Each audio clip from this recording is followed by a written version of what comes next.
Bonjour les amis, bienvenidos una vez más a nuestro canal de YouTube.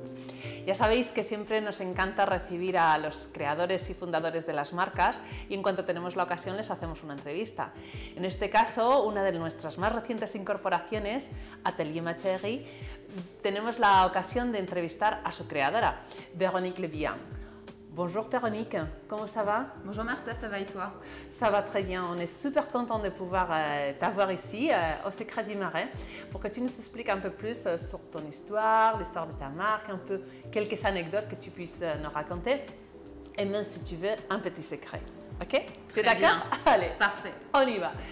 La première question que j'aime bien poser à nos invités, c'est toujours comment tu as décidé de devenir, ou travailler dans le monde de la parfumerie. Qu'est-ce qui a fait que tu as décidé d'être, pas parfumeur, mais bon, créateur d'une marque de parfum? En fait, pour être honnête, je viens pas du tout d'une famille de parfumeurs, mais j'ai toujours été passionnée par le monde des cosmétiques de manière générale et les odeurs aussi. Quand j'étais petite, j'adorais sentir un petit peu tout ce que je trouvais dans la nature. Je pouvais passer des heures à sentir même les gels douche, les crèmes de ma maman. Donc c'est toujours quelque chose que j'ai aimé. J'ai commencé à travailler dans l'univers de la cosmétique. C'était de manière assez globale. Et en fait, je suis arrivée un petit peu au parfum plus par hasard. Et c'est là où en fait j'ai trouvé que ça me correspondait le mieux. J'adorais l'univers, c'est quelque chose, c'est un univers qui fait rêver. On a le côté matière première que j'adore. On a un côté beaucoup plus artistique que dans le reste de la cosmétique. Et c'est finalement comme ça que j'ai trouvé ma passion et finalement j'ai décidé de rester dans l'univers des parfums. D'accord. Est-ce que tu pourrais nous expliquer un peu quelle est ton expérience réelle dans le monde des parfums? Tu as été dans la création des parfums, tu es plutôt dans la partie plus artistique? Alors en fait j'ai travaillé, avant de fonder Atelier Materie, j'ai travaillé une dizaine d'années dans des sociétés qui développaient des parfums et des cosmétiques pour d'autres marques, pour d'autres maisons. Et moi j'avais un rôle en fait de responsable marketing, où en fait je concevais des concepts et des produits pour des clients un petit peu à travers le monde. D'accord. Et qu'est-ce qui a fait que tu as décidé de créer ta propre marque? Alors en fait, j'adorais mon métier, mais au bout d'un moment, il me manquait un côté très créatif qu'on n'avait pas parce que c'était essentiellement drivé par la demande du client. Donc on respectait, j'essayais de créer quelque chose qui corresponde aux clients, donc ça ne me correspondait pas forcément.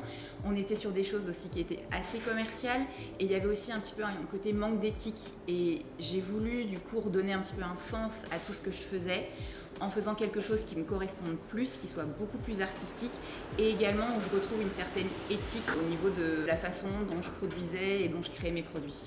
D'accord. Est-ce que tu peux nous parler maintenant plus concrètement d'Atelier Materie? Je veux dire, quelle est la philosophie qui est derrière la marque? Qu'est-ce que c'est le concept d'Atelier Materie? Alors, Materie déjà veut dire matière en breton. Moi, je suis originaire de Bretagne et du coup, je voulais faire un petit clin d'œil aussi à ma région d'origine. Et donc, Materie veut dire matière. Et en fait, tout le concept d'Atelier Materie est sur la matière première et la façon dont on va la travailler, dont on va la façonner. Un peu comme un artisan viendrait travailler sa matière, sa céramique, sa terre pour en faire une œuvre d'art. L'idée, c'est voilà, ce travail de la matière et comment l'homme intervient sur cette matière pour la transformer. Donc il y a vraiment cette idée toujours de transformation de matière, donc qui est vraiment au centre toujours de tous les parfums. Et avec une vision très contemporaine. C'est une sorte de...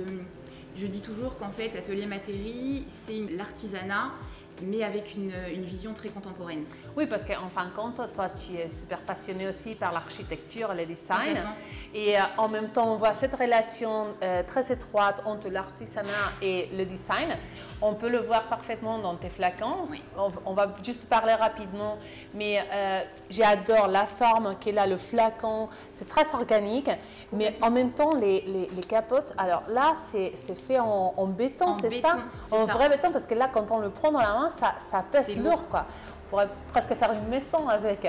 Mais raconte-nous un peu comment il travaille les bouchons, parce que j'aime bien la texture, c'est très doux finalement. Alors non? déjà, la petite anecdote, c'est qu'en fait, toute l'histoire, il y a une une vraie histoire autour de la Bretagne aussi sur les parfums. En fait, le bleu nuit du flacon est inspiré par la couleur de la mer en Bretagne. Tu sais, toi, tu étais originaire du Pays Basque. Oui, donc on n'a pas la couleur bleu-azur qu'on peut avoir en Méditerranée. C'est plutôt une mer assez foncée qui peut avoir, voilà, qui se transforme aussi avec la tempête. Sauvage. Voilà, un côté très sauvage, très authentique. Donc, le bleu vient de là. Et le côté béton rappelle également ce côté très minéral qu'on peut avoir dans ces falaises, qu'on peut avoir aussi en Bretagne ou dans le Pays Basque. Donc c'est pour ça que j'ai choisi le béton et je voulais vraiment retrouver ce geste artisanal qu'on retrouve en fait les gestes de la main de l'homme. Donc ça c'est une pièce qui est entièrement fabriquée à la main. En fait, c'est travaillé du coup dans un atelier en Bretagne et chaque pièce est coulée en béton. Donc, on vient la couler dans un moule. On la laisse sécher, enfin on démoule, on laisse sécher. Ensuite, on vient polir la pièce et on vient ensuite la patiner. Donc avec une cire mélangée avec une patine dorée, ce qui fait que chaque pièce est unique. Parce que tu as des bulles de béton qui vont être différentes sur chaque pièce. C'est vrai et la patine également. Je ne sais pas si ça s'apprécie bien, mais il a quand même une partie, quand on joue avec la lumière, on l'apprécie bien. C'est vraiment magnifique. Et c'est toujours cette combinaison entre un côté un peu brut, mais travaillé toujours de manière un peu sophistiquée. Ah, totalement. Je suis totalement d'accord. En parlant un peu du concept de la philosophie de ta marque, où est-ce que tu trouves l'inspiration pour tes parfums? L'inspiration, elle vient souvent de la matière première, mais après, je vais pouvoir la trouver dans plein de choses différentes. Ça peut être une matière que je vais revisiter d'une façon parce que ça me rappelle quelque chose, par exemple, sur le bois d'ambrette. La matière principale, c'est la graine d'ambrette qui est connue pour être un musc végétal. Et pour moi, le côté musqué, je l'imaginais vraiment comme la chemise blanche. Tu sais, la chemise blanche, tu as un côté uniforme un peu classique, un peu sage de prime abord quand tu la regardes comme ça. Mais en fait, portée sur une peau nue, que ce soit sur un homme ou sur une femme, c'est hyper sexy. Et le musc, pour moi, donc la graine d'ambrette, c'est un peu la même chose. J'avais vraiment cette idée de note un peu fraîche au départ, un peu sage, un côté un peu propre, mais qui, une fois qu'elle se développe vraiment sur la peau, tu as quelque chose qui est hyper sensuel et hyper sexy. Et c'est ce qu'on a réussi à faire dans le parfum bois d'ambrette.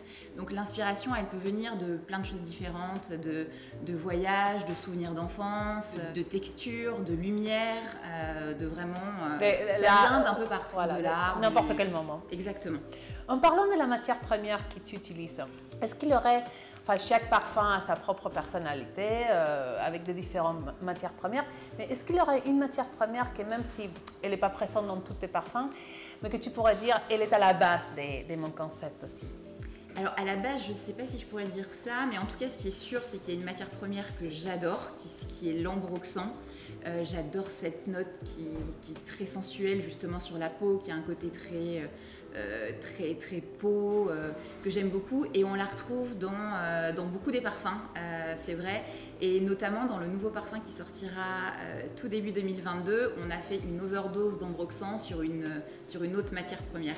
Ok, et tu travailles aussi avec des différents parfumeurs. Alors pourquoi tu as choisi les parfumeurs et en fonction de quoi? C'est des rencontres un peu par hasard? Tu les connaissais à l'avance? Non, alors en fait je travaille avec une maison de composition qui s'appelle Cosmo Fragrance, qui est une plus petite maison de composition, mais j'aime toujours travailler moi avec le côté petite société, petite manufacture, artisan, et surtout on partage les mêmes valeurs. Et après ça a été des rencontres chez Cosmo, et la plupart, alors j'ai un des parfums, le Santal Blond, qui a été créé par Lucas Iozac, qui est un très bon parfumeur, et tout le reste de la collection aujourd'hui a été créé par Marie Hugentobler.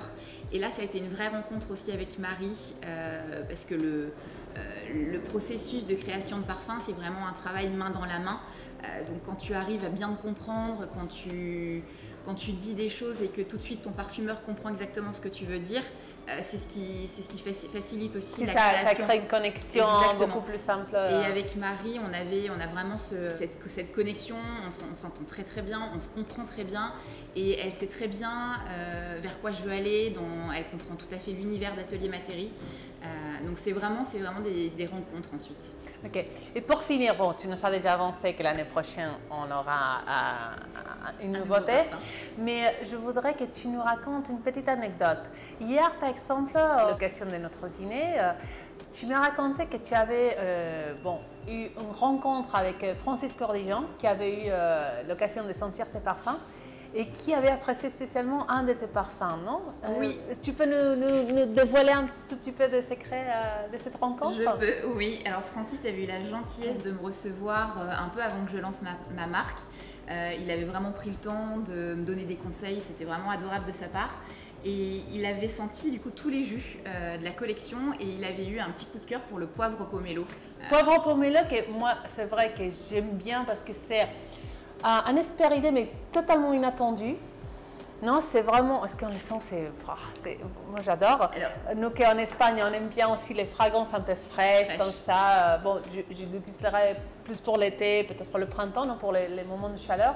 Mais qu'est-ce qu'il y a dedans de poivre pomelo? Alors en fait, le poivre pomelo, c'est un parfum qui est autour du poivre de Timut, qui est une baie qui vient du Népal, donc qui est un épice, un poivre, mais qui a une particularité, c'est de sentir vraiment le pamplemousse. On a vraiment des notes très très importantes de pamplemousse dans le poivre de Timut et c'est une matière assez incroyable.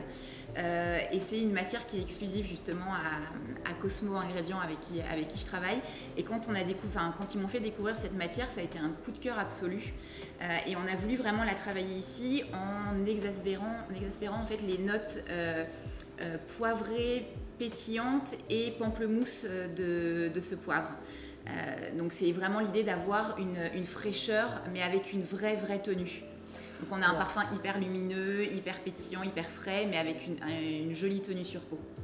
Bon, merci beaucoup, Véronique. C'était vraiment un plaisir de découvrir ta marque avec toi. Y a vosotros, espero que os haya gustado esta entrevista y no dudéis en visitar nuestra página web para conocer más en detalle todos los perfumes de Atelier Materi. ¡A bientôt!